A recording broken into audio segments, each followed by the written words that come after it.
আসসালামু আলাইকুম। তো আমার খুব কাছের একজন গার্ডিয়ান আমাকে ঐদিন একটা গল্প শোনাইলো। গল্পটা হচ্ছে এরকম যে একটা রাজার একটা সেনাপতি থাকে, একটা মন্ত্রী থাকে। তো সেনাপতি যেকোনো সময় যুদ্ধে আ আগে তরোয়াল ধরে তার দেশকে স্বাধীন করার জন্য আ সবসময় নিজের জীবন বাজি রেখে সে যুদ্ধ পরিচালনা করে। অপরদিকে মন্ত্রী তার তেমন কোনো কাজ নাই। রাজার সাথে থাকে, ঘুরে। রাজাকে অনেক সময় পরামর্শ প্রদান করে। তো সেনাপতি একদিন খুব মনের ভিতর ক্ষোভ নিয়ে রাজাকে বলল যে, "রাজামশাই, তো আমি এই দায়িত্বগুলো পালন করি। আমার বেতন হচ্ছে এত কম। ধরেন কথার কথা ৳২০ আর মন্ত্রী মহোদয়ের বেতন ৳৫০। তো এই তারতম্য কেন?" তো রাজা বলল, "আচ্ছা ঠিক আছে, এটা তুমি একটু ভাবো। আর আমি এটার উত্তর তোমাকে কালকে দেব।" তো পরের দিন সকালবেলা রাজা বেরোইছে। বেরোয়ে দেখতেছে যে একটা বাড়িতে ৪ টা কুকুরছানা জন্মগ্রহণ করছে। তো এটা দেইখা রাজা তার রাজ্যে ফিরে আসলো, মসনদে বসলো। যখন সবাই মিটিংয়ে বসলো, তখন আ তার যে পেয়াদা কি সেনাপতি, উনি বলতেছিল যে, "রাজা, আজকে তো আপনার ওই উত্তরটা দেওয়ার কথা ছিল।" তো মন্ত্রী মহোদয় একটু মুচকি হাসলেন।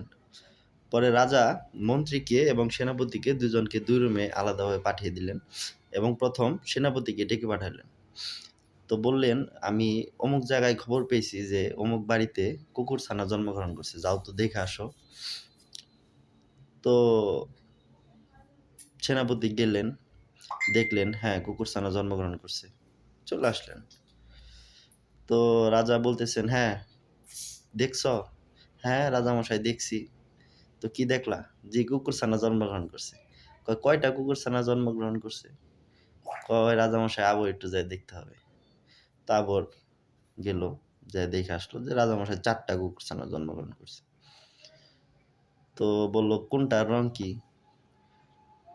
কোনটা ছেলে কুকুর বা কোনটা মেয়ে কুকুর?"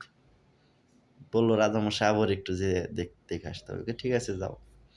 পরে আবার দেখে আসলো যে রাজামশাই ৩ টা মর্তা, একটা মানে ৩ টা ছেলে কুকুর, একটা মেয়ে কুকুর। তো ঠিক আছে, এখন মন্ত্রী মহোদয়রে ডাকো। মন্ত্রী মহোদয়রে ডাক দিল যে, "যাও তো যেয়ে দেখো কেমনে কি অবস্থা।" তো মন্ত্রী মহোদয় গেল। মন্ত্রী মহোদয় যেয়ে দেইখা খুঁটিনাটি সব দেখলো, বুঝলো। তারপর আসলো, এসে বলল যে, "রাজামশাই, হ্যাঁ, কুকুর জন্মগ্রহণ করছে, ৪ টা কুকুর। তার মধ্যে ৩ টা মেয়ে ৩ টা ছেলে কুকুর, একটা মেয়ে কুকুর। আর কুকুর জন্মগ্রহণ করছে এই টাইমে কুকুরগুলা খুব সুন্দর হইছে বা লালন-পালনের কি অবস্থা, কিভাবে কি করতেছে সবকিছু রাজামশাইরে বলছে।"